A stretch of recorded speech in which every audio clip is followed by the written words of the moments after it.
ever feel like some people are just hardwired for success? They breeze through challenges, hit their goals, and make it look so easy. Like, what's their secret? Right. You've probably heard of Neuro-Linguistic-Programming or NLP. Right. It's a hot topic these days. Yeah. And today we're taking a deep dive into whether it truly holds the keys to unlocking, like, that next level potential. It's interesting, isn't it? Yeah. NLP seems to walk this line between, like, self-help phenomenon and, dare I say it, a bit of skepticism.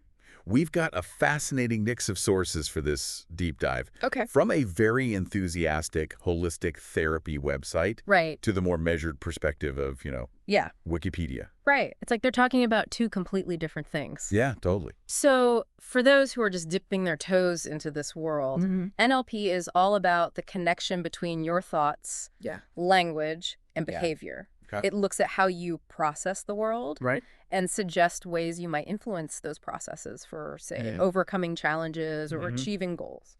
And this is where the programming aspect comes in, right? Okay. It's about understanding how your past experiences, the language you use, even your internal dialogues might be shaping your current reality. Thanks. So walk me through this. Let's say someone's stuck in a rut. Right. How would NLP approach that? Well, one of the core ideas here is modeling. Okay. NLP practitioners, especially early on, were fascinated by people who excelled in different fields. Think like peak performers, athletes, artists, entrepreneurs. Okay. And they weren't just looking at what these individuals did externally. Right. They were trying to decode their mindsets.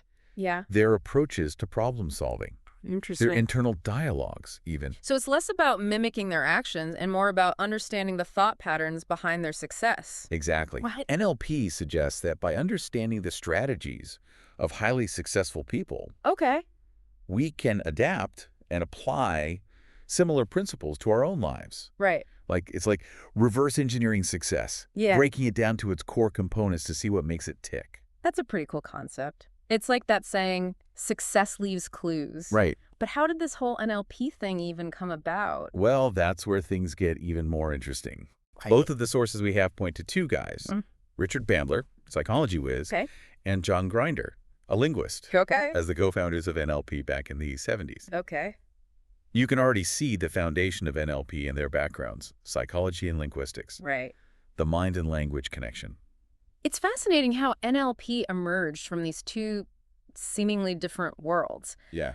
That blend of psychology and linguistics, of understanding both the internal mechanisms of our minds and how we use language to shape our realities, seems to be at the heart of NLP. Absolutely. Yeah. And this approach, this blending of disciplines, is something that's echoed throughout history. Right. Think about any major breakthrough. Yeah. It's often at the intersection of different fields, different ways of thinking, where the magic happens. That's a good point. It makes you wonder, are we too quick to compartmentalize knowledge? Yeah.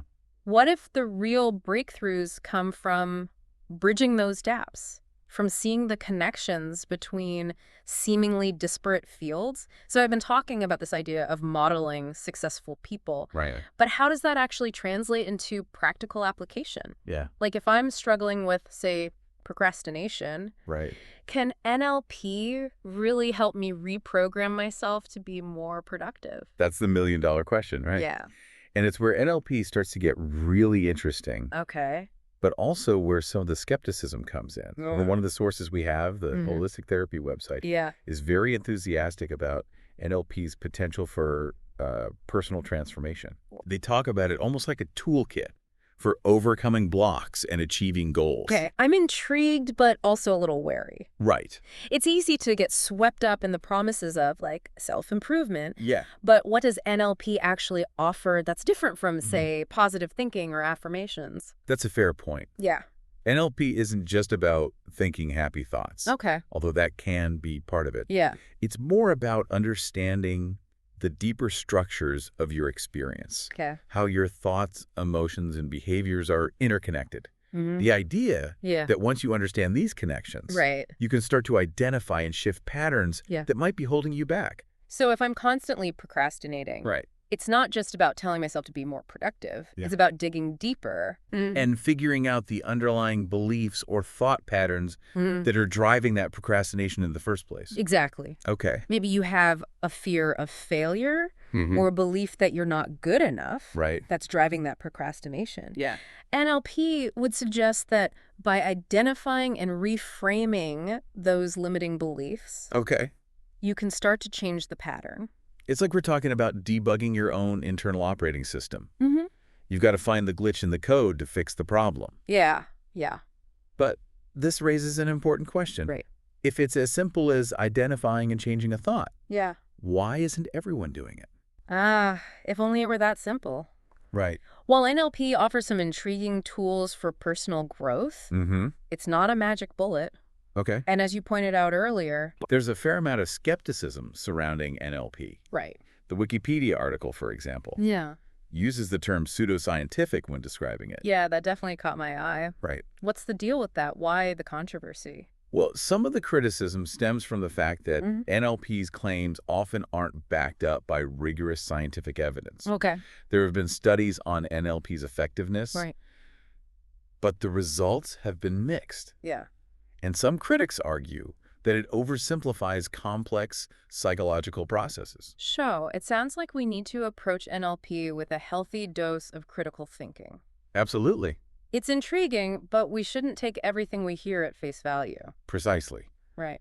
And it's always important to be discerning about who you learn from. Yeah. Like any field. Right. There are skilled practitioners. And those who might overpromise or use NLP techniques in unethical ways. That makes sense. Yeah.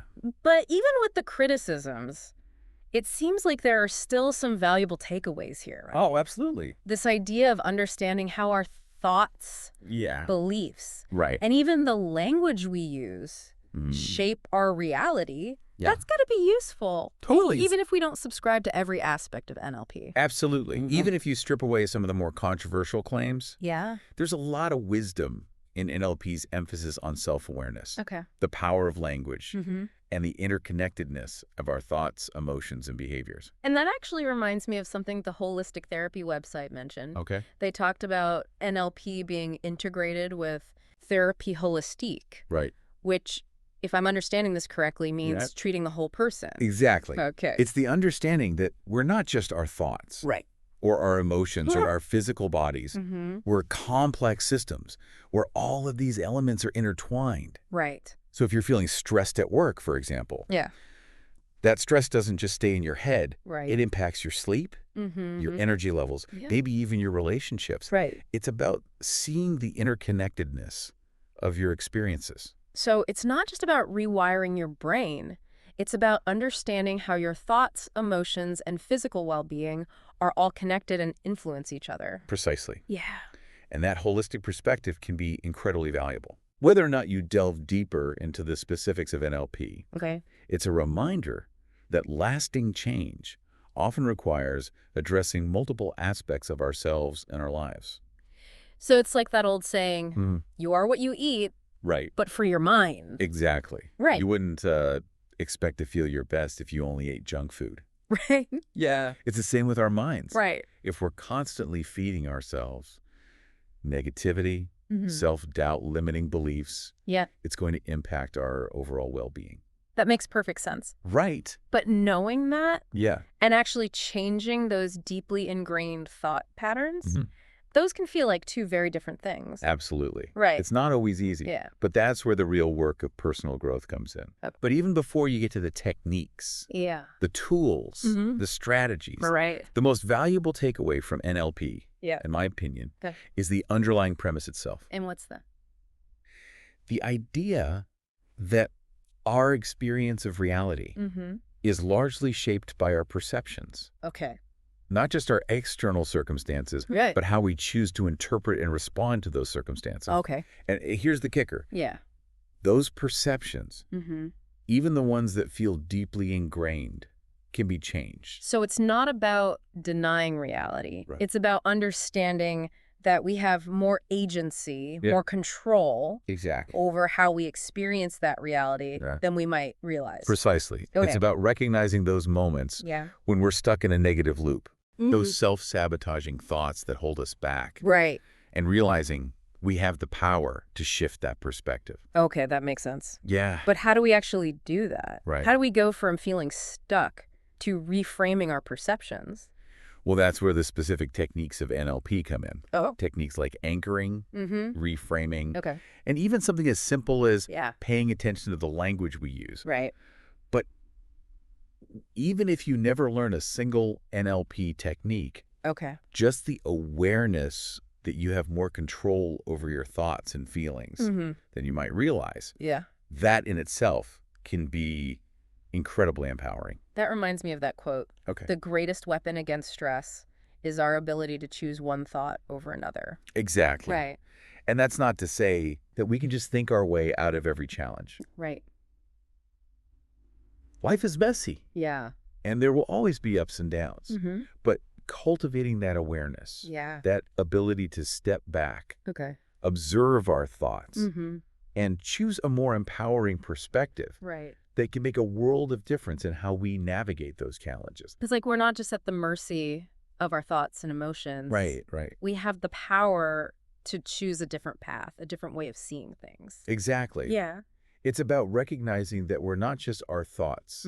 We're the observer of those thoughts. Okay. And from that place of observation, we have the power to choose, to shift, to create a different experience for ourselves. This has been incredibly insightful. It's been fun, yeah. For anyone listening who's feeling stuck, uninspired, or like they're hitting a ceiling, maybe this is the nudge to explore those deeply ingrained thought patterns. Absolutely. Because even if NLP isn't a magic bullet, it seems like there's real power in understanding how our minds work and the tools we all possess to shape our realities. Right. Couldn't agree more.